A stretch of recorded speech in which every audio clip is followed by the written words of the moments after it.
Mistika, tinira-tira si Duterte. Viral ngayon ang isang video ng tinaguriang split queen na si Mistika matapos na tira-tirahin nito ang presidential na si Davao City Mayor Rodrigo Digong Duterte. Sa nasabing video, sinabi ni Mistika na may politiko na kumausap sa kanya para suportahan niya si Duterte. Anya, ginawa ito ng nasabing mga politiko upang pumanig siya kay Duterte dahil alam umano ng mga ito na noon pa man ay hindi na siya pabor sa nasabing Davao Mayor. Tinawag pa ni Mistika na Digunggong at Duterte na tunog dirty sa kanyang video statement. Nasa background din ni Mistika ang apat na bading na walang ginawa kundi ang tumawa ng tumawa sa mga pahayag ng singer. Inisa-isa rin ni Mistika ang mga umano'y pangako ni Duterte, kabilang na ang pangako nito na babaguhin ang Pilipinas sa loob lamang ng 3 hanggang 6 na buwan, dahilan upang ikumpara nito si Duterte sa Diyos na nagbigay ng kalayaan sa mga tao. Lalong naging intense ang naging video statement ni Mistika nang murahin na nito si Duterte dahil sa posible umanong ipatupad nito ang batas militar o martial law. Sinabi pa nito na kaya siya nang gagalaiti sa galit ay dahil sa naging biktima ng martial law ang kanyang ama at ito ay pinatay sa harap mismo nila. Kaugnay nito, wala namang partikular na kandidato na iniendorso si Mistika sa kanyang inilabas na video statement.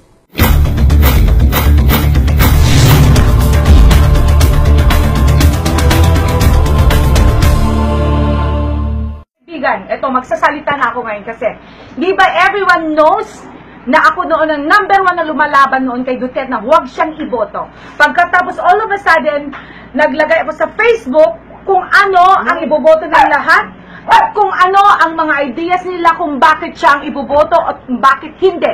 Okay, ngayon, malalaman ninyo kung ano ang nasa utak ko. Inoferan ako, okay, ng mga nasa politiko, kung sino-sino mga yon, talagang malalaking mga tao ito. Inoferan ako, babayaran ako, para lang maiba yung utak ko, para lang bumalitad at sasanib kay Duterte. Mga kaibigan, oo nga, kailangan natin ng pera. Natural, sabihin natin, show business is still business. Pero ngayon, kung ipaglaban ko ngayon, ang isang prinsipyo ng isang mistika, kailangan pangatawanan ko po. Kung ano yung naging salita ko noon, dahil hindi ako naniniwala na itong Digunggong o kay Duterte na to, kung ano yung pinagsasabi niya noon na talagang lilinisan ko ang buong Pilipinas. Lahat ng mga masasama mai-stop ko. Lahat ng mga magkakaroon tayo ng curfew. Lahat ng mga kaya kong gawin. In 3 to 6 months, kaya kong gawin ng sandali lang. Palagay nyo may magagawa niya yun. Mismo nga ang Diyos, binigyan tayo ng freedom to do everything we want. Hindi nga tayo kinokontrol. Siya pa kayo na hindi Diyos, makokontrol tayo. Tama. Agree. No, Duterte, please. Secondly, itong sinasabi niya na curfew, okay, sabihin natin, okay, para tahimik, para wala nang manggugulo dyan sa labas ng ito. Paano nga pala kung sinabi niyang 2 o'clock, kailangan nasa bahay ka na, galing ka sa isang trabaho mo. Ngayon, kailangan umuwi ka. Hindi ka nakarating sa bahay mo dahil sa sobrang traffic, wala kang sariling control sa trapiko. Pinatay ka. Ngayon, dahil sa nakita ka, nandun ka pa sa lansangan, nandun ka pa sa labas, bigla ka brinatatat. Ano ang may paglalaban mo? Ano?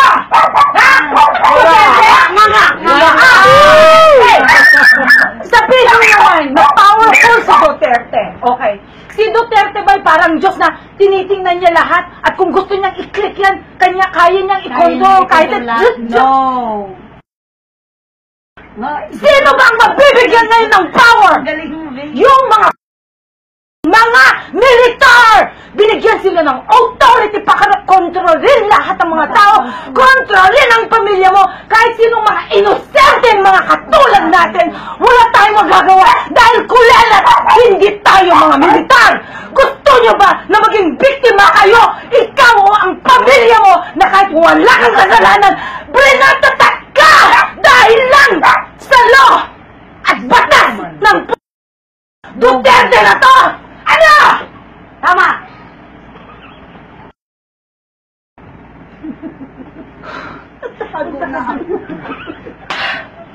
Pinatay ang tatay ko!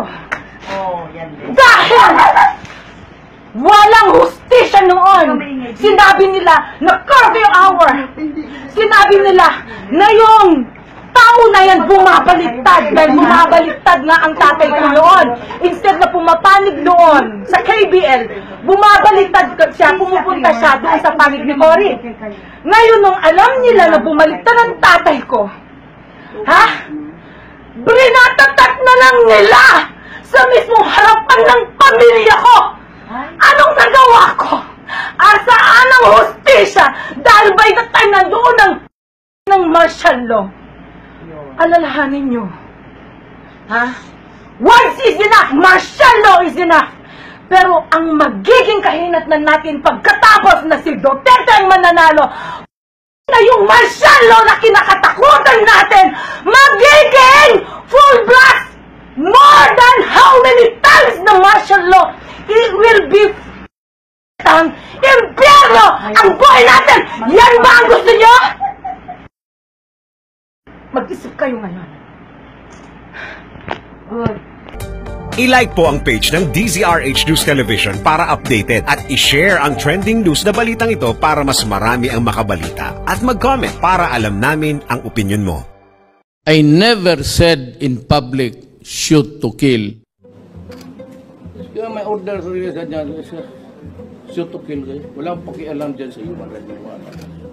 I don't give a shit kung anong gusto nilang. This campaign, shoot to kill, will remain until the last day of my term. My orders are sa police pati military. Shoot them dead. Mahirap kayo. Putang ina. Sige. Magtiis kayo sa hirap at gutom. Wala akong pakialam. I hate corruption. Hindi ako nagmamakalinis. Marami rin akong nanakaw pero naubos na. So, wala na. Putang ina ka, umuwi ka na. Yung Prime Minister ng Australia, nirate nila. Pinahan nila na ito.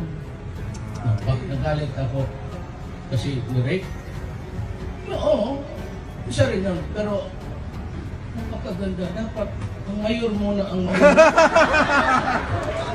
Say! Tao ka ro naman siya. Order bago ni mayor. Di lang daw mo pat yun. Kung silo na mo bisong. Wala na yung bisong, wala na may silbi. Okay nung taka, kumusta ang kondisyon sa bisong sa imong asawa? Dobe? Kung sama ng iyang kuhan, naibadgenitis o wa? Baho, para ba na? Ganun eh. How's the vagina of your wife? Is it smelling or not smelling? Give me the report. Ay, yung mga adik ho dyan, kayo na lang ho ang pumatay. Kung anak niya, ikaw ang pumatay. Kung anak niyang adik, kayo ang pumatay para hindi masyado masakit. And if I have to kill you, I will kill you. Personally. Bullshit, I will kill you. Go out and hunt for them. Kill the idiot. And I will protect you.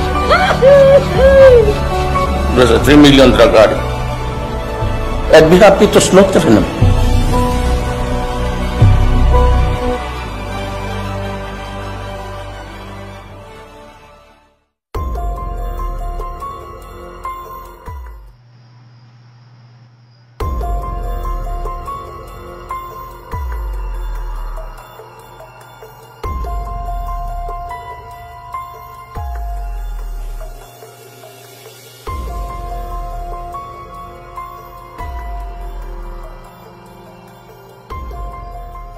But if I will declare a revolutionary government, arestado ko yung lahat.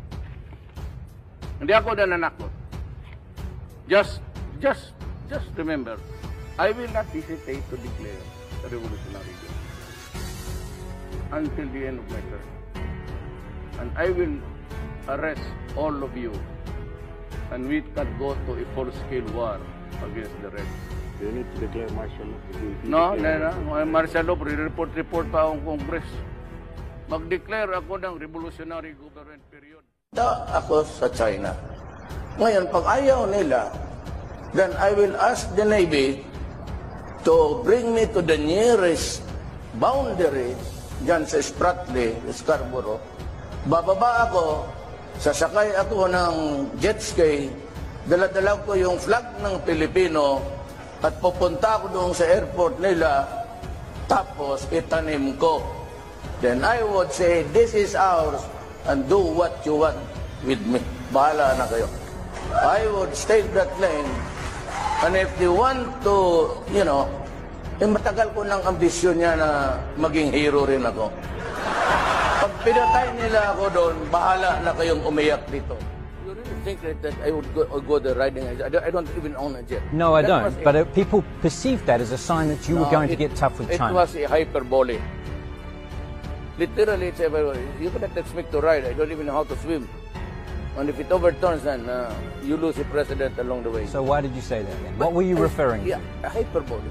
To stress. Yung sabi ko mag-jet ski ako doon sa China, kalkuhan nyo. Wala ka na akong ibinroad. Istorya man lang yun. Wala pala kayo. Bata. Gawain na ninyo kaming province, Fujian, pati Philippine province of China. I can invent. I'm coming up with Trillanes' bank deposits all over. The DBS account in Singapore has a balance of 193,000.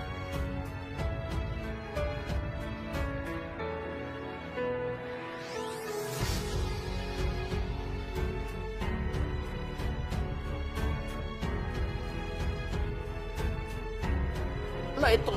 Produkto ng isip ko to. Tinanggalan ko lang, tignan ko talaga. Ginamit mo, kasi natya ko yan. Trillanes, ganito yan. Binasa ko, binawasan ko ng number. Wala ito, invento lang. I'm losing as a matter of fact on the average. It's either soldier or drug connected. I lose 2-3 policemen a day. I lose 3 to 4 policemen and soldiers a day.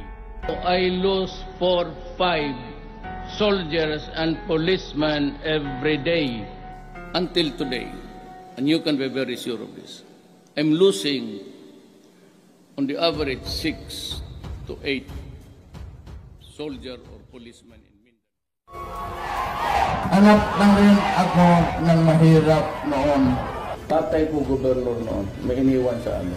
I come from a poor father. Hindi kami mahirap. Wala kami noon, mahirap lang. No, my father was governor when he died. At least alam niya maghanap buhay because we had a nice plant and a lumber yard. Yung fourth year pa kami. I had $1 million already. Ako hindi ako milyonaryo. Promise you now in front of the soldiers and everybody, I will produce that account. At sinasabi ko sa inyo, you can shoot me if it exceeds 40 million. A little less than 200 million. Hindi naman ganun kalaki. So, nung unang lumabas yun, dininay ng spokesman nyo. Then the following day, admit. Ano pong masabi? Kasi walang account na 200. A little lesser than 200. 3 to 6 months. I will stop drugs. I will stop criminality. Then I will stop corruption. 3 to 6 months, malinis itong bayan na ito.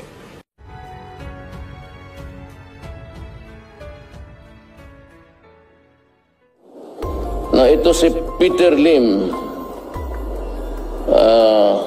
according to the Chief PNP, he goes in and out of the Philippines from China. Now, if he has friends here, sabihin mo sa kanya, the moment he lands at Naya, he will die. He will die.